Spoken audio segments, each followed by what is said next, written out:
Halo, selamat datang.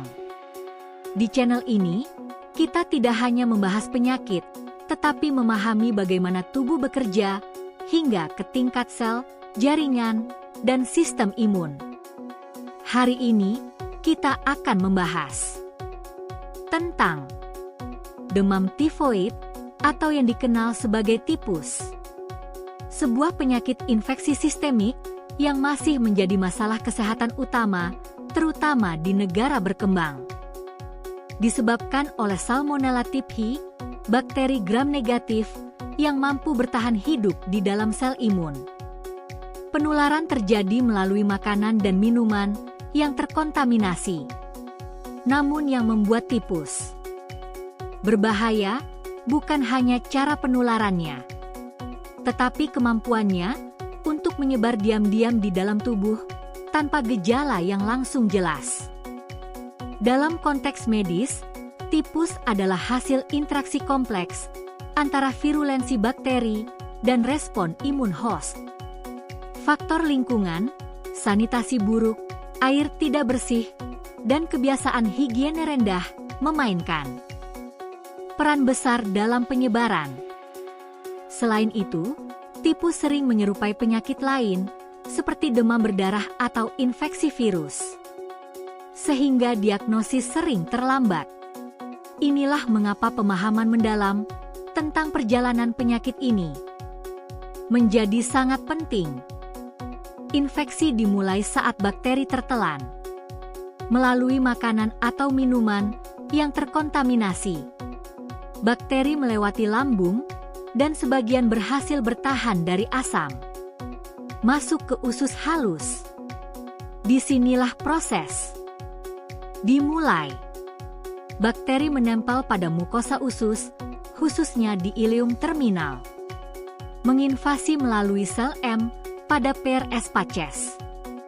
Secara molekuler, bakteri menggunakan sistem sekresi tipe 3 untuk menyuntikkan protein ke dalam sel, yang memicu perubahan struktur sel, memungkinkan bakteri masuk.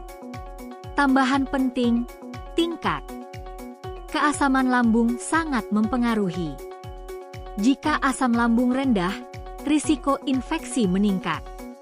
Pada tahap ini, jumlah bakteri masih kecil, namun kemampuan invasi sangat tinggi. Setelah masuk ke jaringan, bakteri difagositosis oleh makrofag, namun tidak dihancurkan. Sebaliknya, bakteri bertahan dan berkembang biak di dalam vakuola khusus, disebut Salmonella containing vacuole. Bakteri menghindari penghancuran lisosom dengan memodifikasi jalur intraseluler. Selain itu, bakteri juga menghambat respon inflamasi melalui produksi mediator tertentu. Makrofag, yang seharusnya membunuh bakteri, justru menjadi tempat perlindungan dan kendaraan penyebaran. Ini adalah fase penting yang memungkinkan infeksi menjadi sistemik. Bakteri mulai menyebar melalui sistem limfatik dan masuk ke aliran darah. Terjadi bakteremia. Bakteri mencapai organ penting, seperti hati, limpa, dan sumsum tulang. Di hati, bakteri menginfeksi sel Kupfer dan berkembang biak. Di limpa, terjadi pembesaran akibat aktivitas imun. Tambahan, bakteri terus dilepaskan kembali ke darah, menyebabkan bakteremia sekunder yang lebih berat. Ini adalah fase di mana gejala mulai muncul. Gejala muncul perlahan. Demam ringan yang meningkat setiap hari, disertai lemas, sakit kepala, dan nyeri otot.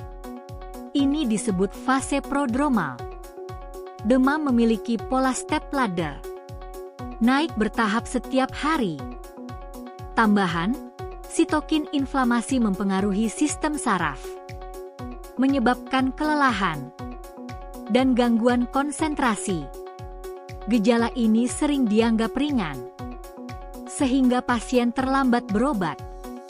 Gejala gastrointestinal mulai muncul: mual, muntah, dan nyeri perut. Konstipasi lebih sering terjadi pada dewasa. Inflamasi pada PRS Paces menyebabkan pembengkakan jaringan. Tambahan, permeabilitas usus meningkat. Terjadi leaky gut yang memungkinkan toksin masuk ke darah. Ini memperburuk inflamasi sistemik dan memperparah kondisi pasien. Demam mencapai puncak, dapat mencapai 39-40 C. Bersifat terus-menerus. Endotoksin bakteri memicu pelepasan sitokin seperti IL-1 dan TNF yang mempengaruhi hipotalamus. Tambahan, metabolisme tubuh meningkat, energi terkuras, pasien menjadi sangat lemah, dan berisiko dehidrasi. Tubuh mulai menunjukkan dampak luas. Hati dan limpa membesar. Terjadi hepatosplenomegaly. Rose spots muncul di kulit. Tambahan, leukopenia sering ditemukan akibat gangguan sumsum tulang. Ini menunjukkan bahwa infeksi telah menjadi sistemik. Jika tidak ditangani, infeksi semakin berat. PRS Paces mengalami ulserasi. Dinding usus melemah. Tambahan, dapat terjadi perforasi usus. Isi usus bocor ke rongga peritoneum, menyebabkan peritonitis. Ini adalah kondisi darurat dengan risiko kematian tinggi. Diagnosis ditegakkan melalui kultur darah. Sebagai gold standard, tes Widal digunakan namun memiliki keterbatasan. Tambahan, tes PCR mulai digunakan untuk deteksi cepat. Diagnosis harus akurat. Untuk menentukan terapi, pengobatan utama adalah antibiotik seperti ceftriaxone dan azithromycin. Tambahan, antibiotik harus mampu menembus sel. Karena bakteri berada intraseluler, terapi diberikan 7-14 hari. Disertai terapi suportif. Resistensi menjadi masalah serius. Strain MDR meningkat. Tambahan, mutasi gen menyebabkan resistensi. Penggunaan antibiotik tidak tepat memperparah kondisi ini. Dengan terapi tepat, pasien mulai membaik. Demam turun. Energi kembali. Tambahan, regenerasi mukosa usus terjadi, namun membutuhkan waktu. Sebagian pasien menjadi carrier tanpa gejala, namun tetap menularkan. Tambahan, bakteri dapat bertahan di kandung empedu dalam bentuk biofilm, sulit dihilangkan. Pencegahan adalah kunci. Cuci tangan, air bersih, dan sanitasi. Tambahan, vaksin tipus tersedia untuk kelompok risiko tinggi.